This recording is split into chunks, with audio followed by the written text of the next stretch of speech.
মরিচাপি নিয়ে আমার যে বইটি ব্লাড আইল্যান্ড, যেটার বাংলা সংস্করণ বেরিয়েছে, সেটা 2019-এ আসে। তো মরিচাপি নিয়ে এই কারণে লিখি, প্রথমত তখন দিল্লিতে অনেক আপনার যে পাবলিশিং হাউসেস আছে, হার্পার কলিন্সের সঙ্গে আমি বইটি বের করি, এবং আরও যারা পেঙ্গুইন এবং অন্যান্য যেসব পাবলিকেশন হাউস আছে, তারা চাইছিল যে জার্নালিস্টরা একটু নন ফিকশন ক্যাটেগরিতে বই লেখে। তো আমাকে অ্যাপ্রোচ করেছিল যে আপনি একটা বই লিখতে চান, কিন্তু আমি তো হঠাৎ করে এরকম একটা প্রস্তাব, তো আমি বললাম আমি আপনাকে যে একটু ভেবে বলি। তো আমার মনে হলো যে প্রথম গল্প আমি কি শুনি, প্রথম গল্প যেটা আমি শুনি, 5 বছর বয়স ছিল আমার তখন, সেটা হচ্ছে মরিচাপির গল্প। আমার বাড়িতে মরিচাপের একজন সার্ভাইভার নিয়ে প্রথম বই, কারণ প্রথমত ব্লাড আইল্যান্ড বলেনি, ব্লাড আইল্যান্ড 2019 সালে এসেছিল, এবং তারপরে তামিলে, মালায়ালামে, বাংলায় তার ট্রান্সলেশন হয়, এবং এখন হিন্দিতে হচ্ছে। তো সেই সময় মানে 2019 সালে বইটা বেরোয়, কিন্তু তার 5 বছর আগে, আমার 5 বছর লেগেছে বইটা লিখতে। আমার যে এজেন্ট, বুক এজেন্ট কানিষ্ক গুপ্তা, উনি আমাকে অ্যাপ্রোচ করেন এবং উনি জিজ্ঞেস করেন যে আমরা চাই আপনি একটা বই লিখুন। কারণ তখন সেই সময়টাতে, এখন তো অনেক জার্নালিস্টরা নন ফিকশন বই লিখছে, কিন্তু সেই সময় এই প্রচলনটা আসে যে জার্নালিস্টদের বলা হবে যে আপনারা যেহেতু এতদিনের সাংবাদিকতা, আপনারা নন ফিকশন ক্যাটাগরিতে বই লিখুন। তো অ্যাপ্রোচ করেছিল। তো তখন আমি ভাবতে শুরু করি যে আমি কি গল্প, এরকম কি গল্প যেটা আমি ভালো করে জানি। তো তখন আমার মনে হয় মরিচাপির গল্প, কারণ মরিচাপির গল্পটা আমি শুনি যখন আমার বয়স 5 বছর। তো আমি শুনি একজন মরিচাপির সার্ভাইভারের কাছ থেকে, যে আমার বাড়িতে, তার কত 15-16 বছর বয়স, তার নাম মানা গোলদার, সে তখন আমার বাড়িতে আশ্রিত। তখন মরিচাপি ম্যাসাকার হয়ে গেছে এবং পুলিশ খুঁজছে যারা মরিচাপি যারা সার্ভাইভার, যারা লুকিয়ে আছে, অনেকে তো আবার ফেরত দিয়ে দেওয়া হয়, যারা লুকিয়ে আছে বিভিন্ন জায়গায় বেঙ্গলের, তাদেরকে তখন পুলিশ খুঁজছে। তো মানা গোলদার আমাদের বাড়িতে লুকিয়েছিলেন, এবং তার থেকে আমি মরিচাপির গল্পটা শুনি। তখন আমি তো মরিচাপি কি, কেন, এগুলো বুঝতাম না, কিন্তু ধরুন এইটুকু মনে ছিল যে একটা দ্বীপ, সেখানে অনেক লোক এসেছে, সেখানে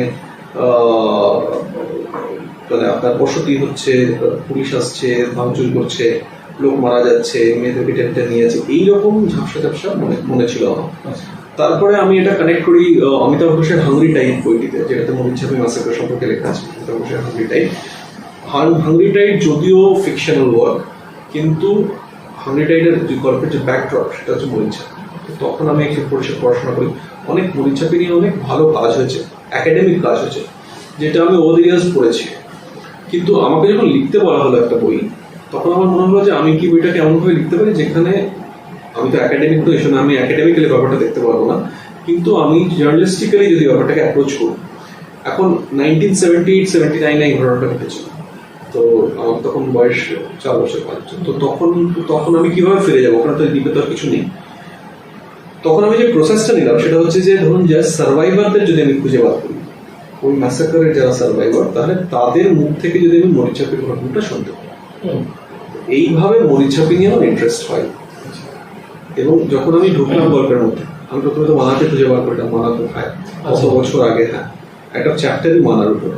তারপরে আরো ধীরে ধীরে তো আমার এই বইটা লিখতে গিয়ে 5 বছর এই কারণে সময় লাগে, কারণ শুধু আমি তখন ভোপালে ছিলাম, ভোপালে দৈনিক ভাস্করের একটা ইংরেজি খবরের কাগজের ছিলাম, সম্পাদক ছিলাম। তো তখন আমি বেঙ্গল থেকে ছত্তিশগড় থেকে মধ্যপ্রদেশ, সমস্ত জায়গায় মরিচাপি সার্ভাইভাররা আবার ফিরে গেছে, তাদেরকে খুঁজে পাবো। এবং প্রসেসটা খুব ডিফিকাল্ট ছিল, কারণ এত বছর পরে আপনি ওনাদের হঠাৎ করে, ওনারা ভ্রমণ করে গেছেন, আপনি ওনাদের কাছে গিয়ে জিজ্ঞেস করছেন হচ্ছে কি হয়েছিল আপনাদের সঙ্গে, আপনাকে ট্রাস্টিবার করবে কেন, সাকসেসিভ গভর্নমেন্টস এসছে, কেউ তাদের দিকে তাকায়নি। তো তাদের ট্রাস্ট পাওয়া এবং একই লোকের কাছে বারবার ফিরে যাওয়া, তো অলমোস্ট, আর আমারও মানে প্রসেসটা তো খুব ট্রমাটিক, মানে এটা শোনা, তো অলমোস্ট 5 বছর লেগে যায়। সেই জন্য মরিচাপি আমার প্রথম বই। মরিচাপির চ্যাপ্টারতে আপনি একটু লিখেছেন যোগেন মণ্ডল, মানে খুব ইন্টারেস্টিং। পশ্চিমবাংলার মানুষ হয়তো সেইভাবে যোগেন মণ্ডলকে সেই চোখে, মানে আজকের জেনারেশন হয়তো জানে না, মানে যোগেন মণ্ডল কে, যোগেন মণ্ডল মানে পাকিস্তান তৈরির কারিগর বলা যাবে যোগেন মণ্ডল। মানে এক কথায় সেই যোগেন মণ্ডল পরবর্তীকালে এসে আমাদের দমদমে মৃত্যুকালে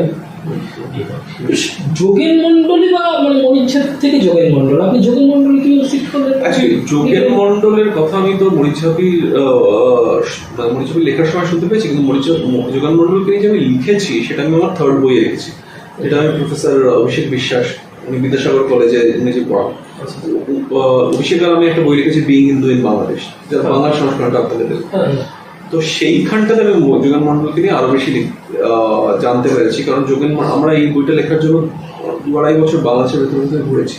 একটা সময় ছিল 2000 শেখ হাসিনার পতনের আগে 2022-23 এবং 24 জানুয়ারি ফেব্রুয়ারি অব্দি আমি ইলেকশনও কভার করি বাংলাদেশের, যে ইলেকশন শেখ হাসিনা আবার ফিরে আসে সেই ইলেকশন। তো তখন যখন বাংলাদেশের ভেতরে ঘুরছি বরিশালে ইলেকশনে, সেই বরিশালে গিয়ে আমি যোগেন মণ্ডলের কথা আরো বেশি করে, অফকোর্স আমি যোগেন মণ্ডলের কথা অনেকেই জানেন, খুব ফ্যাসিনেটিং। কারণ এখনকার বাংলাদেশি হিন্দুরা কিভাবে দেখে, এখনকার বাংলাদেশি হিন্দুদের মধ্যে যারা দলিত হিন্দু নমসূত্র তারা কিভাবে দেখে। তো আমার এখানে ধরুন রিসার্চ অনেকে করেছে যোগেন মণ্ডলকে নিয়ে, এগেন একাডেমিক্যালি খুব ভালো রিসার্চ হয়েছে। যদি একটু যোগেন মণ্ডলকে একটু যোগেন মণ্ডল তো খুব বড় লিডার ছিল, ইস্ট বেঙ্গলের খুব বড় লিডার ছিল, এবং দলিত হিন্দুদের নমসূত্র হিন্দুদের একদম একচেটিয়া লিডার ছিল। কিন্তু যোগেন মণ্ডল নেহেরু গান্ধী কংগ্রেসকে ছেড়ে জেনারেল মুসলিম লীগকে চুজ করেন, এবং ওনার একটা বেসিক থেসিস ছিল যে যেহেতু lower caste Hindu upper caste হিন্দুর দ্বারা অত্যাচারিত হয় এবং সেইভাবে অত্যাচারিত হয় মুসলমানরা, সেই জন্য লোয়ার কাস্ট হিন্দুদের শত্রু হচ্ছে আপার কাস্ট হিন্দু, তাদের শত্রু মুসলমানরা নয় বোঝানো হয়েছিল। মানে এটা মানে এইভাবেই মানে এটা আমি মানে এখানে একটুখানি যোগ করি, সেটা হচ্ছে মানে আমিও মানে যোগেন মণ্ডল নিয়ে আমি যতটুকু একটু ডিসকাস করেছিলাম, সেটা জানা যায় যে ওখানে প্রথম যোগেন মণ্ডল হওয়ার আগে প্রথম এই নমসূত্র এবং মুসলিমরা কনভিন্স করে নমসূত্রদেরকে, এবং সেই নমসূত্রদেরকে এককালীন 10,000 ব্রাহ্মণকে মানে যারা এই দমদম এন্টার সার্কেল দিয়ে যারা ব্রাহ্মণ আছেন এখনো সবই কিন্তু ওই সময় চলে আসে ব্রাহ্মণ, মানে ওই রায়টে ওই একটা রায়ট হয়, এবং একদিনে 10,000 ব্রাহ্মণ বাংলাদেশ ছেড়ে কলকাতায়, মানে এই কলকাতার জন্য এন্টার ব্রাহ্মণ যারা তারা বলা হয় যে এবার আপনি করেন। তো এই বিষয়টা আমি জানি, তো এটা আমি ডেফিনেটলি জানি যে মানে ওখানে কথা বলতে বলতে এবং যেটুকু রিসার্চ, অভিষেক খুব যোগেন মণ্ডল নিয়ে আপনাকে আরো বেটার বলতে পারে আমার যে কথা। কিন্তু আমার যেটা মনে হয় যে সেই সময় উনি বরিশালে এখনো কিন্তু উনি খুব পপুলার, মানে পুরো জায়গাটা না, কিন্তু আমরা ওনার যে পুরোনো বাড়ি সেখানে গেছিলাম, সেই গ্রামে, এবং ওখানে ওনার স্মরণে একটি সভা করা হয়, তার যারা অধ্যক্ষ আছে।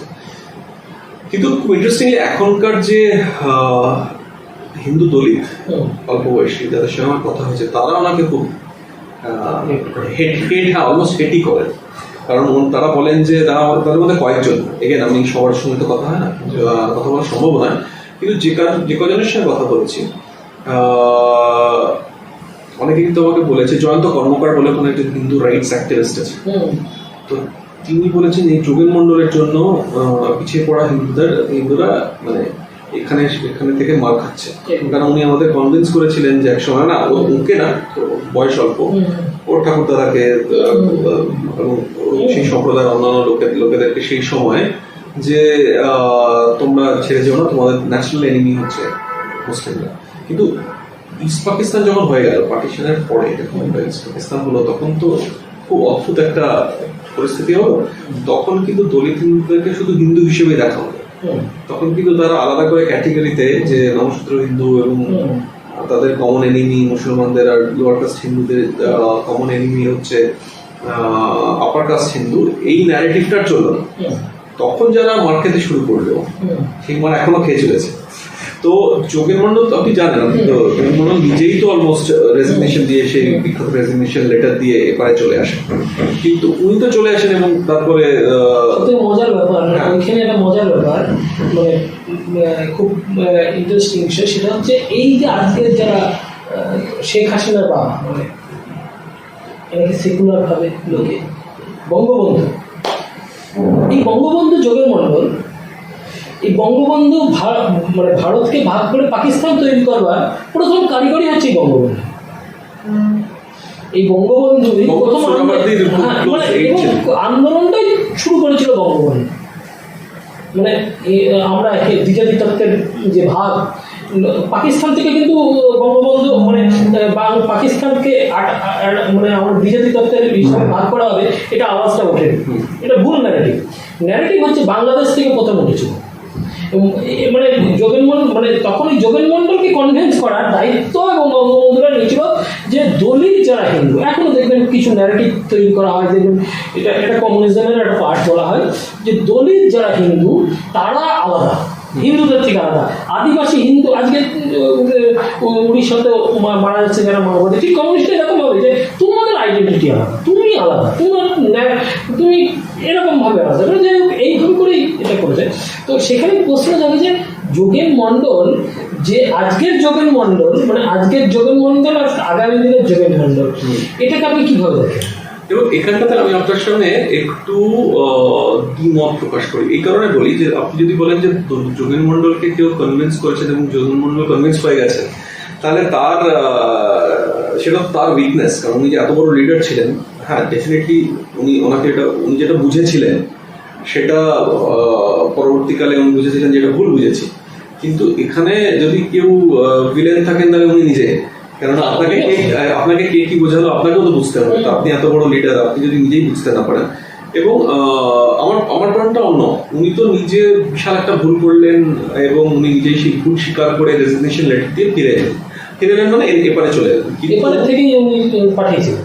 হ্যাঁ, কিন্তু যাদেরকে ছেড়ে এলেন, যারা আমার কথা তাদের জন্য আমার মানে তাদের কথা আজকেও তারা সাফার। এইটা হচ্ছে খুব বড় পয়েন্ট, যেটা আপনি বঙ্গবন্ধু নিয়ে বলেন। দেখুন, পলিটিক্সে তো আপনাদের রাজ্যে এই কারণে বলছি, আমরা অনেক সময় দিল্লিতে থাকি, কিন্তু আপনাদের রাজ্যে আজকে টিএমসি, কাল বিজেপি, আবার টিএমসি, সেরকম পলিটিক্সে তো ক্রমাগত চেঞ্জ করে লোকে।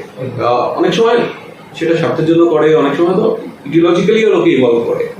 অনেকে দিল্লিতে একটা কথা আছে, এখানে আপনারা শুনেছেন যে 20 বছরে যদি তুমি কমিউনিস্ট না হও, 20 বছর বয়স, 20-22 বছরে, তাহলে তোমার মধ্যে কিছু প্রবলেম আছে। কিন্তু তুমি 40-এর পরে যদি কমিউনিস্ট থাকো, তাহলে তোমার মধ্যে আরো বেশি প্রবলেম আছে।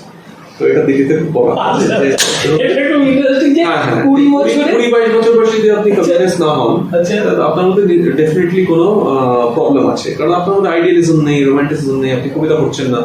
কিন্তু যদি সেটা একদম ঠিক আছে, আপনি যদি কমিউনিস্ট, কিন্তু আপনি 40 হয়ে গেছে আপনার বয়স, তখন আপনি কমিউনিস্ট, আরো গোলমাল আছে যে আপনি কিছু মানে বুঝতেই পারলেন না পৃথিবীটা কিভাবে চলে। তো এটা দিল্লিতে, ধরুন আমি নাম নেবো না, আমাদের কমন বন্ধুর অনেক পরিচিত লোকের নাম চলে আসবে, কিন্তু দিল্লিতে এরকম অনেক আমার বন্ধু বান্ধবের মধ্যে এরকম অনেক আছেন যারা কিন্তু কার্ড ক্যারিং কমিউনিস্ট ছিল এবং এখন তারা খুব একদম জোরের সঙ্গে রাইট। তো এবং তারা এটাও মানে যদি আপনি তাদের সঙ্গে কথা বলেন এবং তাদের কলেজ লাইফ নিয়ে বলেন, তারা কিন্তু মানবে না যে তারা একসময় লেফটিস্ট পলিটিক্স করেছে। সবাই তো মানবে না, অনেকে মানবে। তো এটাতে কোনো অসুবিধা নেই, কিন্তু হয়তো ন্যাচারালি ওভার পিরিয়ড আপনার হয়তো মন পরিবর্তন হচ্ছে। যোগেন মন্ডল নিয়ে যোগেন মন্ডল একজন এনিগমা আমার কাছে এই কারণে যে এটা তো আমার ভুল, প্রায় 20 বছরে আমার ভুল বা 40 বছরে আমার ভুল, মানে ইন্ডিভিজুয়ালি। কিন্তু আপনার জন্য যদি এত লোক সাফার করে, তো সেই ভুলের দায়, তাহলে তো আপনি হিস্ট্রির ভিলেন ইন আ সেন্স। তো বিশাল দলিত লিডার নিশ্চয়ই, তো আজকে তখনকার ইস্ট বেঙ্গল, তারপরে যেটা ইস্ট পাকিস্তান হয়, আজকের বাংলাদেশে যে লোয়ার কাস্ট হিন্দুরা মার খেয়ে চলেছে, ওরা তো লোয়ার কাস্ট হিন্দুগুলো আলাদা করে মার খায় না। তো তাদের অনেকের কাছে কিন্তু মানে যোগেন মন্ডলের চ্যাপ্টার সঙ্গে আপনি এই যে মরিচ্ছাপি, যোগেন মন্ডল এবং মরিচ্ছাপির মধ্যেই আমরা চলাফেরা করছি। কারণ স্বাভাবিকভাবে আপনি এমনি বাংলাদেশ নিয়ে বিশেষ ভালো বই লিখেছেন, কিন্তু এই যে মরিচ্ছাপিতে এসে এদেরকে মারা হলো এবং ঘিরে মারা হলো কমিউনিস্ট আমলে, এবং যিনি মানে মূল কারিগর তিনি এখনো বেঁচে আছেন বলা হয়। আমি আর নামে যাচ্ছি না, তদন্ত সাপেক্ষ বিষয়, কমিউনিস্ট নেতা। তো এটা আপনি কিভাবে মানে একে ব্যাখ্যা করবেন বাংলার? এটা যেমন ব্যাখ্যা আমি করতে পারবো না, আমি আপনার কারণ করতে পারবো না, কারণ এটা আমার কাছে 2019 আমি বললাম তাকে, আমি বইটা প্রকাশিত হয়, তারপর তার আগের 5 বছর ধরে আমি সাবজেক্টটা নিয়ে আছি অনেক জায়গায় বলতে বলা হয়, সব জায়গাতেই আমি একই কথা বলি যে এটা এত বড় একটা আনসার এমনভাবে চাপিয়ে দেওয়া হয়েছিল, এবং এখনো লোকে এটাকে এত মানে বলে যে এটা নাকি এর ন্যারেটিভ, তার ন্যারেটিভ পলিটিক্যালি ইউজ করা হচ্ছে। তবে আমি আপনাকে এটা বলবো যে বেঙ্গল ক্লাবে, কলকাতার বেঙ্গল ক্লাবে আমাকে ইনভাইট করেন ওরা ব্লাড আইল্যান্ড নিয়ে বলার জন্য। তো তখন আমি তখন দিল্লিতে ইন্ডিয়া টুডের সম্পাদক, তো আমি আসি, তো ওখানে সমস্ত রিটায়ার্ড জাজের বিউরোক্র্যাট দিয়ে হলটা ভরা। তো যিনি আমাকে ইনভাইট করেন উনি তো বেঙ্গল ক্লাবের মেম্বার, আমি ওনাকে চিনতাম, কিন্তু তারা মানে তাদেরকে আমি বলছি, তাদেরকে আমি চিনতাম। এবং তো আমি একটু ঘাবড়েই যাই, কারণ আমি ভেবেছিলাম আমি ফ্লোয়ে বলবো, বই লিখেছি, আমার আলাদা করে প্রিপেয়ার করতে হবে।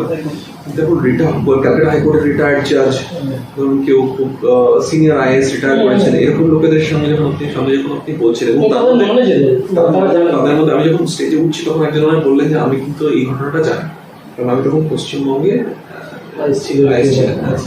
তখন তো আমি আরো ঘাবড়ে যাই যে আমি এদেরকে কি বোঝাবো, এরা তো ভেতরের খবর যায়। বাট আফটার ধরুন 40 মিনিটের speech I saw many of them crying. তখন যে ভদ্রলোকের আমাকে ডেকে বলেছিলেন আমি কিন্তু এই ঘটনাটা জানি, তখন আমি ওনাকে জিজ্ঞেস করি যে স্যার আমার বলে তুমি খুব ভালো বলেছো, স্যার থ্যাংক ইউ, কিন্তু আপনি আমাকে এটা বলুন যে আমি তো শুধু সার্ভাইভারদের অ্যাকাউন্ট লিখেছি, ওনারা তো জানেন না যে কেন ওদের মারা হয়েছে, ওরা শুধু এটা বলছে এভাবে মারা হয়েছে, এভাবে মারা হয়েছে, এভাবে মারা হয়েছে, আমরা এভাবে পালিয়েছি, এভাবে বেঁচেছি, সেটারই গল্প ব্লাডায়। কিন্তু কেন হলো সেটা তো আমি মানে ওনারা তো আপনি জানেন যে বলা হয়েছিল যে এনভায়রনমেন্টাল কনসার্নস, যে ওরা নাকি গাছ কেটে ফেলছে। তো সেই সময় 1978-এ ক্লাইমেট চেঞ্জ নিয়ে ভাবছিল তখনকার সরকার, কিন্তু উনি বলেন যে ওনার এটা ব্যাখ্যা, ভদ্রের কথা বললাম আপনাকে, ওনার ব্যাখ্যা হচ্ছে যে এটা শুধুমাত্র জ্যোতি বসুর ইগো, যে আমরা যখন বলেছিলাম যে তোমরা থাকতে পারবে না ওখানে, তা সত্ত্বেও তোমরা কি করে গিয়ে ওখানে, শুধুমাত্র এটার উপর। এটা একটা সেকেন্ড বিবেক দেব মারা গেছে,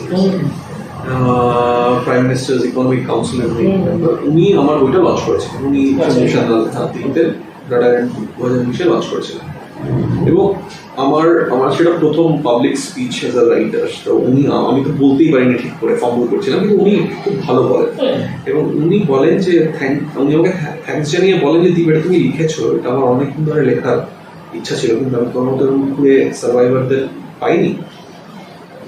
কিন্তু উনি সবচেয়ে, এবং এটা আমি বারবার সব জায়গায় কোট করি, উনি বলেছিলেন যে এটা শুধু কমিউনিস্টদের দোষ দিলে হবে, এটা কিন্তু ভদ্রলোক বাঙালিরা এটা খুব বড় দিলেন। কারণ আজকে যদি আপনি কলকাতার ম্যাপ দেখেন, এটা তো ফ্রন্ট রোড, এরপরে ব্রিজ, তারপরে যোধপুর পার্ক, তারপরে যাদবপুর, এই বিস্তীর্ণ, এবং তারপরে আরো আগে চলে যাচ্ছে, এই বিস্তীর্ণ অঞ্চল, এই নেতাজি নগর, এটা কিন্তু রিফিউজি সেটেলমেন্ট। এবার এখানে কেন হলো না মরিচুপে? সবাই তো লিগালি যে এসে সেটেল করেছে এবং সরকারের কাছ থেকে মিউনিসিপ্যালিটিকে ট্যাক্স দিয়ে তারপরে বাড়ি করে থেকেছে, এরকম তো না। আর এখানে কেন হলো সেটা বিবেক দেবরায় বলবেন, because they were not people like us. ওনারা নিম্ন বর্ণের মানুষ, এবং ওনারা গরিব, এবং ওনারা ফিশারম্যান, এবং ওনারা ফার্মার, ওনারা অনেকে অশিক্ষিত। এই জন্য এটা করা সম্ভব, এবং এই জন্য শুধু সম্ভব না, ভদ্রলোক কলকাতা যে চুপ করে থাকলো, এই কারণে চুপ করে থাকলো যে এরাও তো সবাই রিফিউজি। ওনাদের তো মনে হলো না যে ঠিক আছে চলো ঘটনাটা চেপে দেওয়া হলো, আমরা লিখি, সেটা নিয়ে আমরা কথা বলি, আমরা পথে নামি। করলো না কেন? এমন তো নয় যে কেউ জানতো না, কিছু লেখা তো বেরিয়েছিল, আনন্দবাজারে বেরিয়েছিল, প্রচুর বেরিয়েছিল, তারপরে প্রেস গায়ে হয়, কিন্তু লেখালেখি তো হয়েছে। সুপ্ররঞ্জন সেনগুপ্ত, সেই সময়কার সাংবাদিক, খুব বড় সাংবাদিক, সুপ্ররঞ্জন সেনগুপ্ত মারা গেছেন, কিন্তু ওনার সঙ্গে আমি ঘন্টার পর ঘন্টা কথা বলেছি। উনি অ্যাকচুয়ালি মরিচাতে ম্যাসাকার হওয়ার পরে উনি গেছিলেন ওই ক্যাম্পে, যেখানে খনিপালা বলে একজন মহিলা ছিলেন। বলতে বলতে সুপ্ররঞ্জনবাবু কেঁদে ফেলেন, বলছিল যে উনি খাটে শুয়ে কাতরাচ্ছেন, কারণ যখন লাস্ট দিন, যখন 1979-এ যে মে মাসে যখন সমস্ত ঘর জ্বালিয়ে দেওয়া, তখন উনি ঘরে শুয়েছিলেন। তো ঘর থেকে চাল থেকে একটা কাঠ ওনার মুখে পড়ে, ওনার পুরো মুখটা চলে যায়। তো সেই ফণিবালা, আমি আমার বইয়ের চ্যাপ্টার ইংরেজিতে লিখেছিলাম বার্ন ব্রেস্টস অফ ফণিবালা। তো এটা বলতে বলতে সুব্রমণ্যবাবু কেঁদে ফেলেন, আচ্ছা। তো উনি বলেন যে বলছেন যে উনি ওনার শাড়ি সরিয়ে আমাকে দেখান। তখন সুব্রনীমা বলে, মা এটা আপনি কি করছেন? বলছেন, না তুমি দেখো, তুমি তোমার ছেলের মতো, তুমি দেখো ওরা আমার সঙ্গে কি করছে। তো এটা থেকে একটা প্রশ্ন খুব মনে যাচ্ছে বলে আমি জিজ্ঞেস করছি, যদি এই সাবজেক্টের সঙ্গে যারা কমিউনিস্ট মূলত কমিউনিজম ধারক বাহক লালন করে, পালন করে, সব করে, তো সেই তারা কিভাবে বলে মানবাধিকার তাদের বেশি, সব থেকে মানবাধিকার তাদের নাকি বেশি, সব থেকে জাতিকে বেশি ভালোবাসে, সব দিক থেকে তারাই নাকি শ্রেষ্ঠ।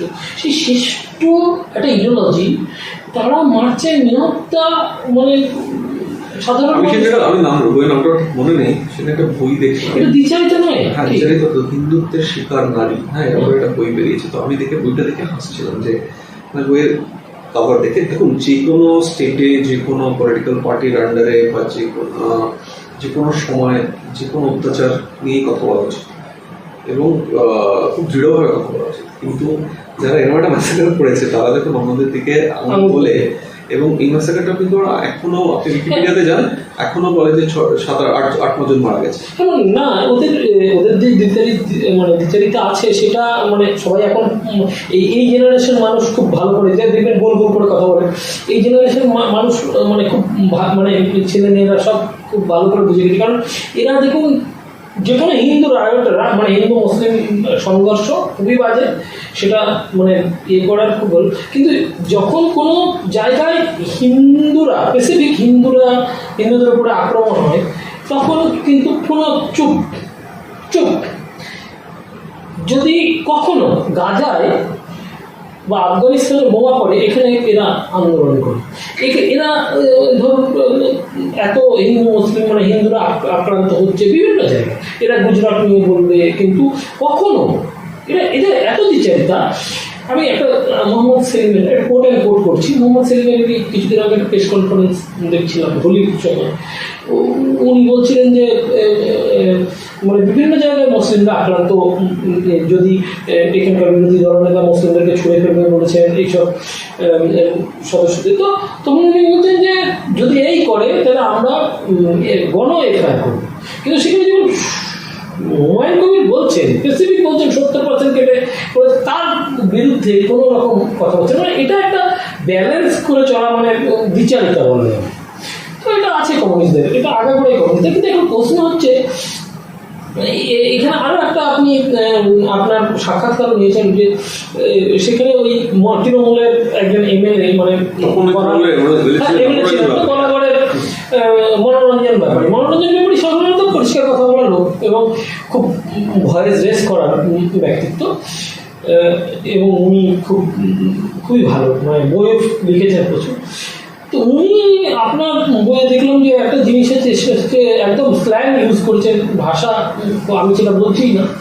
তো সেটা কিভাবে কি জ্যোতি বসুকে নিয়ে খুব বাজে। মনোরঞ্জনের সঙ্গে আমার দেখা হতো, উনি সন্তোষপুরে একটা এই বাস স্ট্যান্ডের কাছে একটা চায়ের দোকানে চা খেতেন। তো তখন আমার কথা বলতে আমি জানতাম যে উনি এই ব্যাপারটা নিয়ে অনেক জানেন, মনোরঞ্জন ম্যাসাকারের ব্যাপারটা।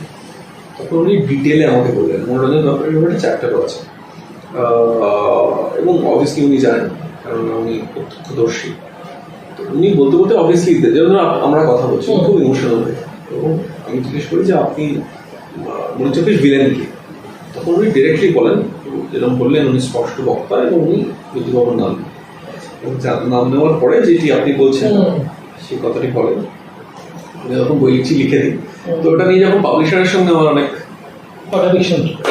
হ্যাঁ অনেক উনি বলতেন না এটাতে ঝামেলা হবে না, রেখেই দেখুন। তখন আমি জানি না ব্লাড আইল্যান্ড নিয়ে এত কথা হবে, ঠিক আছে 5-10 জন লোক পড়বে, রেখে দিন, কি আর আছে। তারপরে ওই লেখাটা ওইটাই বারবার করে লোকে কোট করে, দিল্লিতে অনেক কোট করে। তো এখন যেগুলো মনোরঞ্জন ব্যাপারে অনেক ফেমাস একটা ইমেল অসাধারণ লেখক, খুবই ভালো লেখক। এবং উনি জয়পুর লিটারেচার ফেস্টিভ্যালে আগে তো প্রায় যেতেন, এখন আমি জানি না কতটা যান, কিন্তু ওনার যে অ্যাটলিস্ট প্রথম দিককার বইগুলো তো খুবই ভালো।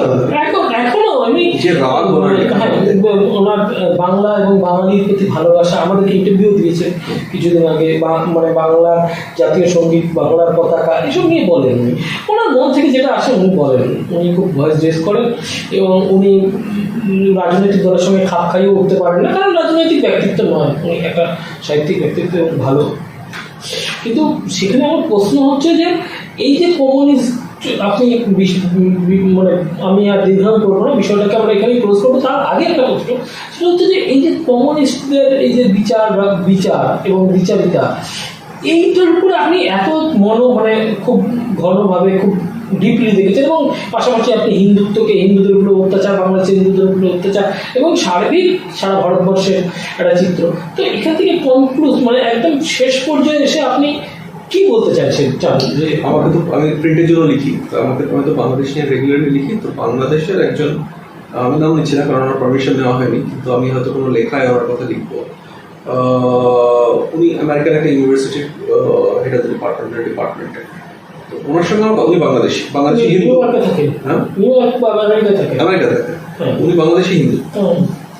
উনি সেদিন কথা বলতে বলতে একটা খুব ইন্টারেস্টিং কথা বললেন। উনি বললেন যে বাংলাদেশি হিন্দুদের মধ্যে কোনো একাত্মবোধ হয়তো এই কারণেই আসেনি, কারণ জেনারেশন ধরে বেশিরভাগ বাংলাদেশি হিন্দু কমিউনিস্ট মুভমেন্টের পার্ট হয়েছে। একদম, আমি একজনকে চিনি, মানে আমি এই আপনার নিউ ইয়র্কেরই একজন, এখানে এসেছিলাম প্রেস ক্লাবে, বড় কথা বলে গেছে, বড় প্রেস ক্লাবে কিছুদিন আগে হিন্দু নিয়ে একটা ওই বাংলাদেশে হওয়ার পরে ক্যাপিটাল প্রেস ক্লাবে একটা বড় প্রেস কনফারেন্স করেন ওনারা নিউ ইয়র্কে এবং জেনেভাতেও বয়স করেন। উনি আমার সাংবাদিকও, কিন্তু উনি যখন বাংলাদেশে ছিলেন, পালিয়ে গিয়ে উনি মানে চলে গেছেন নিউ ইয়র্কে, এখন বাংলাদেশের কথা মানে বিভিন্ন দেশে বলেন। বাট মানে উনি কমিউনিস্ট ছিলেন, ততক্ষণ কমিউনিস্ট ছিলেন যতক্ষণ মার খাননি। যেদিন মার খেয়েছেন সেদিন চলে গেছেন ফ্যামিলি নিয়ে নিউ ইয়র্কে থাকেন। এখন বড় কথা বলেন হিন্দুত্ব। প্রশ্ন হচ্ছে যতদিন ওনার পড়ার কর্তব্য ছিল ততদিন কিচ্ছু করেন, মানে বাংলাদেশি হিন্দুদের এটা অভিযোগ, এবং এখনো অভিযোগ যে উনি কিভাবে গিয়ে নরেন্দ্র মোদীর সঙ্গে দেখা করছেন, উনি গিয়ে বিভিন্ন ভারতীয় এবং সারা পৃথিবীর বড় হিন্দু কনফারেন্সে যাচ্ছে, কিন্তু উনি আগে হিন্দুদের জন্য কিছু করেন না। তো এরকম আছে বাংলাদেশে, এরকম প্রচুর আছে। গাছুর লেভেলে কথা বললো, আমি গাছুর লেভেলে ইউনিভার্সিটি ক্যাম্পাসে আপনি যদি যান, আপনি দেখবেন যে এখনো অনেক বাংলাদেশি হিন্দুদের মধ্যেই, ইয়াং জেনারেশনের মধ্যেও কমিউনিস্ট মুভমেন্টের প্রতি একটা which is great, কিন্তু ব্যাপারটা হচ্ছে যখন অ্যাটাকস গুলো হয়,